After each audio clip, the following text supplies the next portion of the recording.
xildhibaanada golaha shacabka ee Jamhuuriyadda Federaalk ee Soomaaliya oo ka kooban 275 mudane waxaa xilka xildhibaanimo ay ummadda u hayaan loo dhaariyay 27 bishii December sanadkii 2016 isla taariikhdaas oo ahayd furitaankii kalfadhigii koobaad ee golaha shacabka.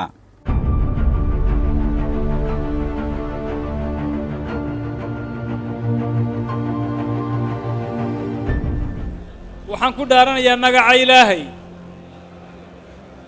inaan xilkayga u gudanayo si daacad ah oo danta dalka dadka iyo diinta ku jirto dhowrana dastuurka qaranka iyo shuruucda kale ee dalka u yaal. Ilaahay idinku anfaco.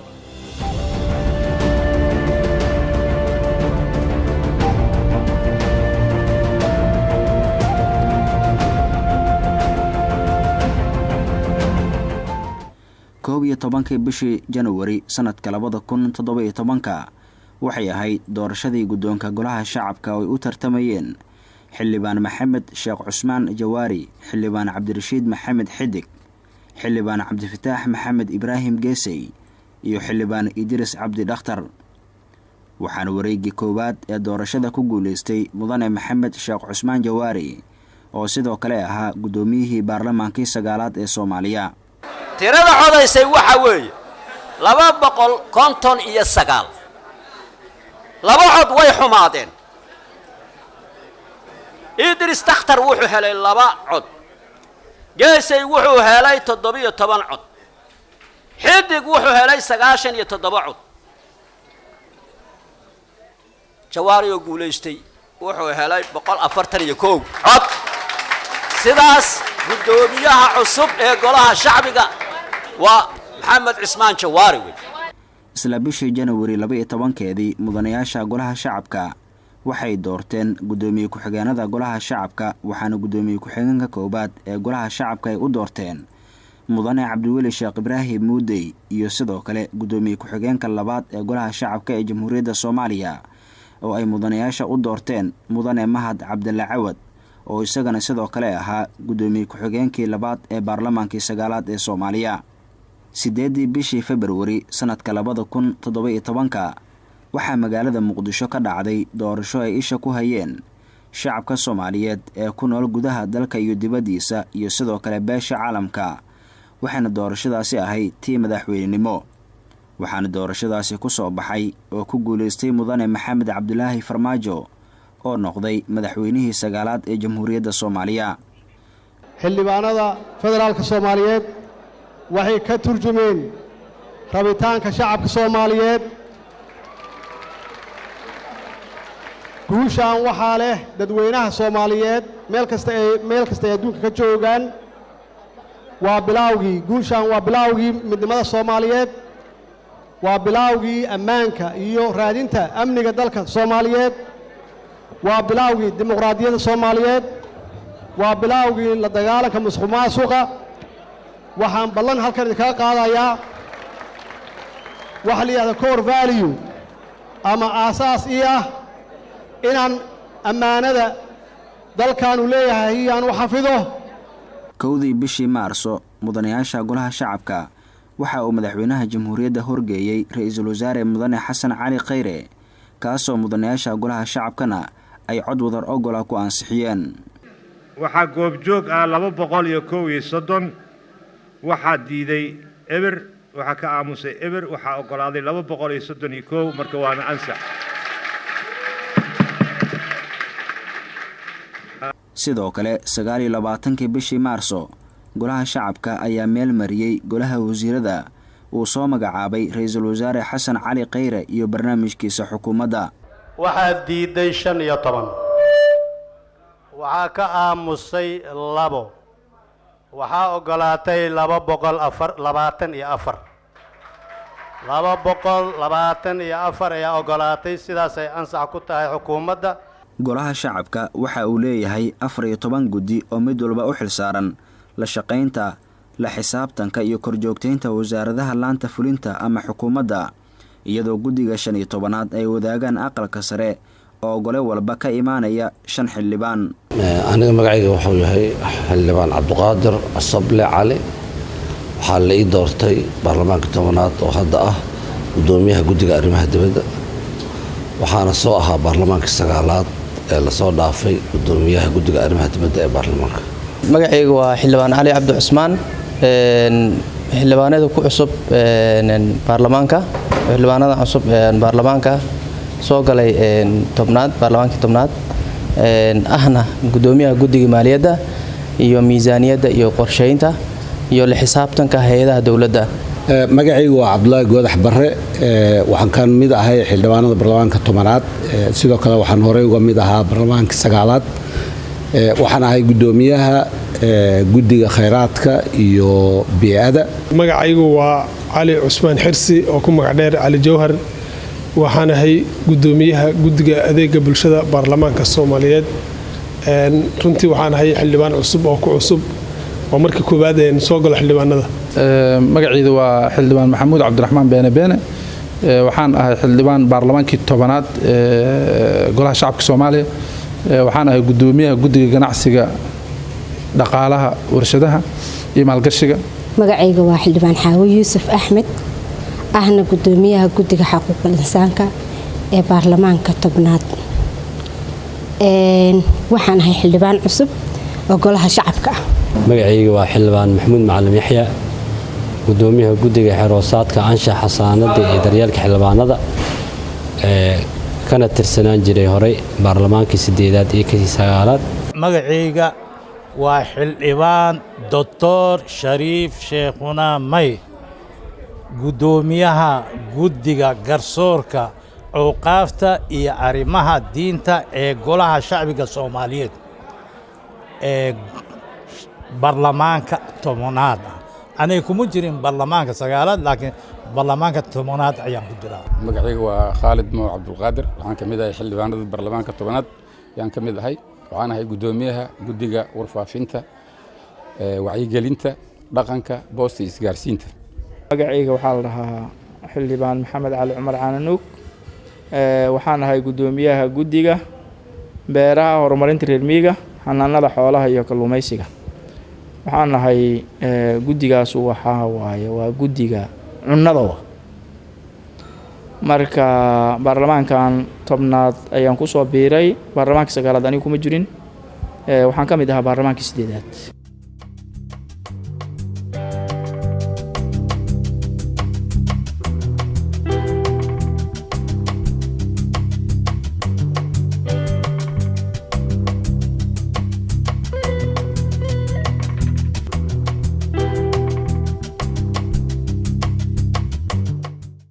kalfadhigii koobaad ee mudanayaasha golaha shacabka oo ahaa dhisitaankii hay'adaha kale ee dawladda waxa uu si rasmi ah u xirmay 29 bishii Abriil sanadka 2017.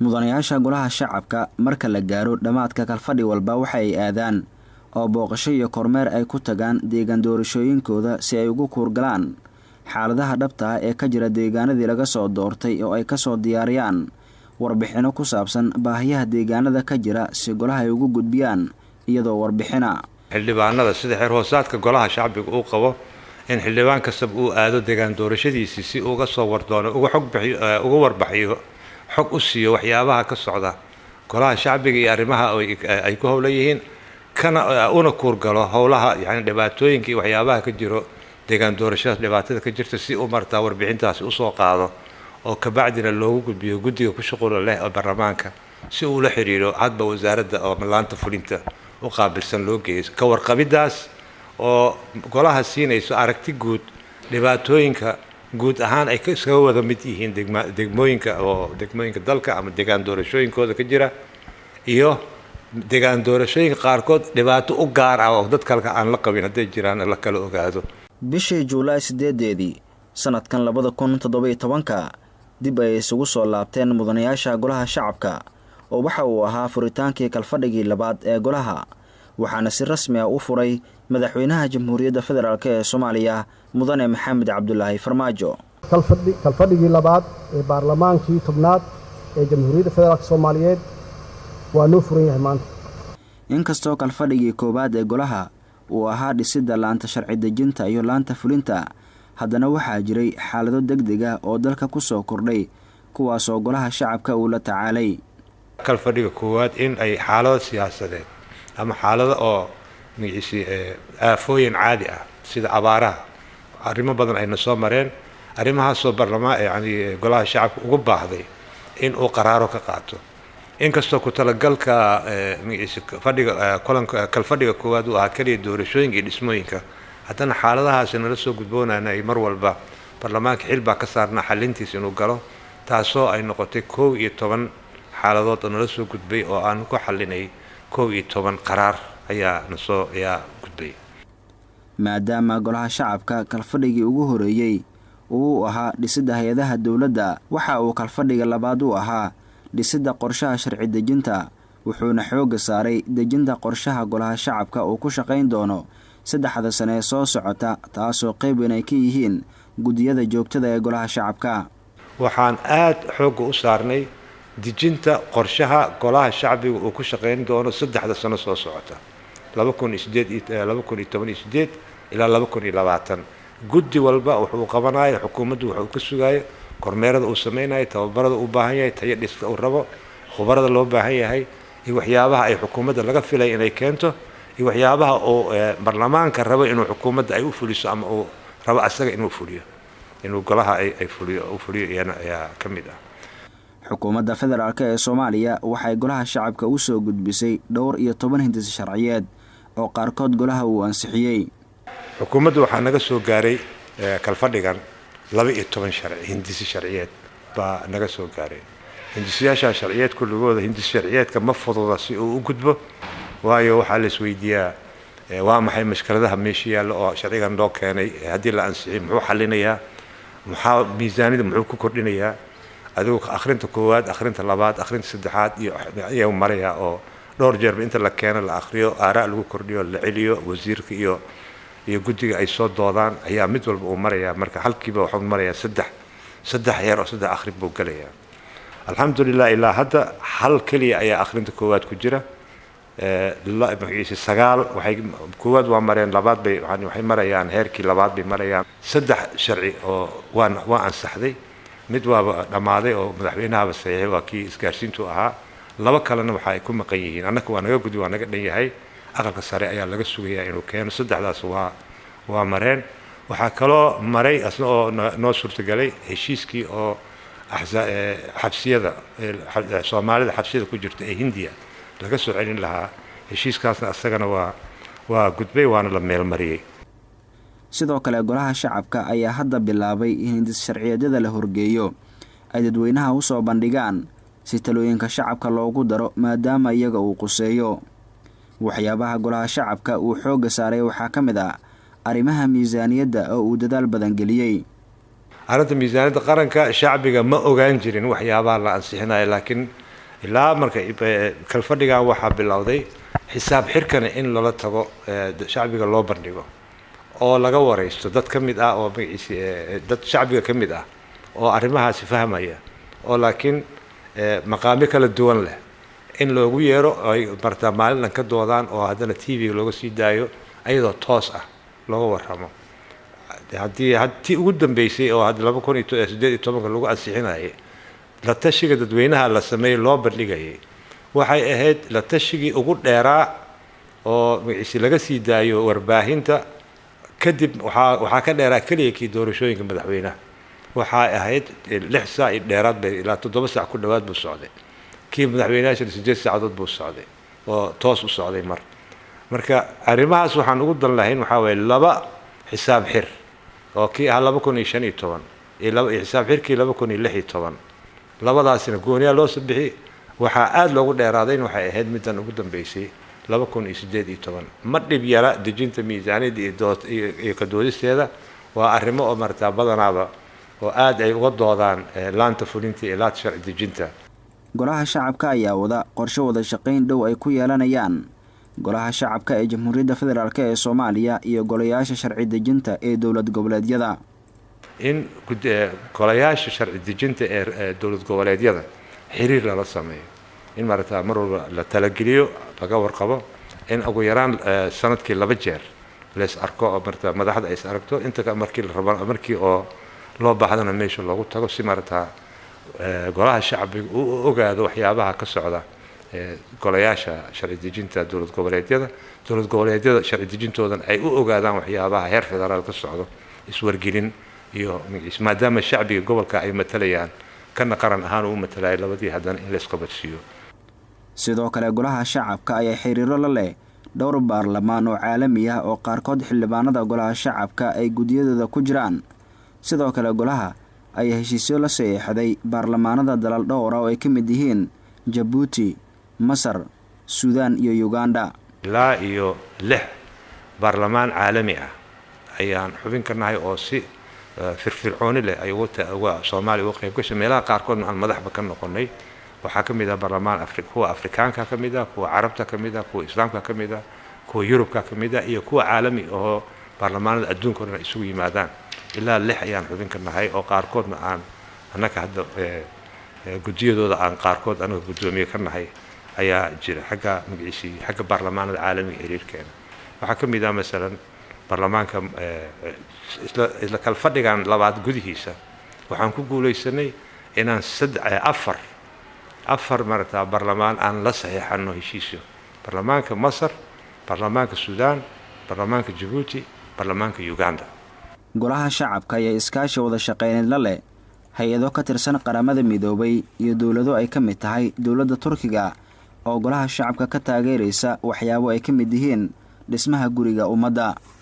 iskaashi kale oo toos ah aan u leenahay dowlad waxaa ka mid ah dowladda Turkiga oo aan ka filayno in ay dhismihii golaha ummadda inay noo sameeyaan oo haddii la yiraahdo dhismaheeda la bilaabo la rajeynayo.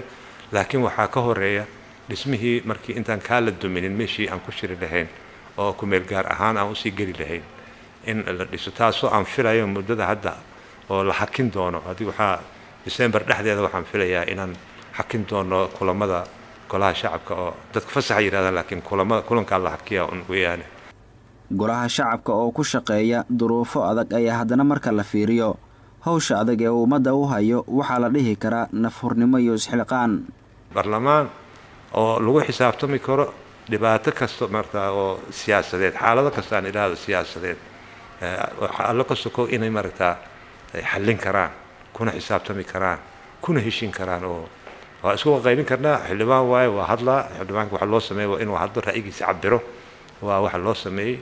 laakiin waxaan ku kalsoonahay in marta baarlamaankan tobnaad uu marta guulo badan gaari doono haddii qorshaha uu dejistay oo marta toos u abaaro xasilooni siyaasadeedna aan ku dadaalno inay mar walba jirto insha Allah. golaha shacabka ee Jamhuuriyadda Federaalk ee Soomaaliya oo toddobaadkan gudihiisa hakin doona howlaha kulamada guud ee golaha ayaa qorsheynaya marka uu dib u furmo kalfadhiga 3aad ee golaha bilaha ugu horeeya ee sanadka 2018 in iskaashi wada shaqeyneed uu la saxiixdo baarlamaanada dalal dhowra. mustaqbalkan waxaan aad u rajeynayaa marka inaan baarlamaanadan oo khaliijka haddii la yiraahdo markii xogaa siyaasaddan ay xasiloonaato baarlamaanada khaliijka inaan marka iyagana diiradda saarno saan la samaysan lahayn. wada hadal waa noo socdaa laakiin waxaa un harsan inaan marka inaan fiirino waqtiga munaasabka ah oo aan geli karin. waxaa weli aanan marka kuwa Yurubka waa ku jirnaa qaarkood kii guud aan ku jirnaa laakiin weli dalal Yurub oo noo diiradda noo saaran waa jiraan oo iyagana aan wada hadal bilownay. laakiin maadaama ay doorashooyin aadayaan markay doorashooyin ka soo noqdaan aan ballansanahay inaan xiriir la sameeyno. Aasiyada fog sida Malaysia oo kale, Pakistan oo kale oo marta shaqooyinkeena iyo dabeecadeena iyo diinka dhaqankeena uu isu dhow yahay ayagana inaan xiriir la yeelano mustaqbalka dhow. hakinta kulamada guud ee golaha shacabka ayaa la filayaa in xildhibaanada sida caadada ah ay aadaan deegaan doorashooyinkooda si ay warbixin uga keenaan xaaladaha ay ku sugan yihiin bulshada ku nool deegaanadii laga soo doortay.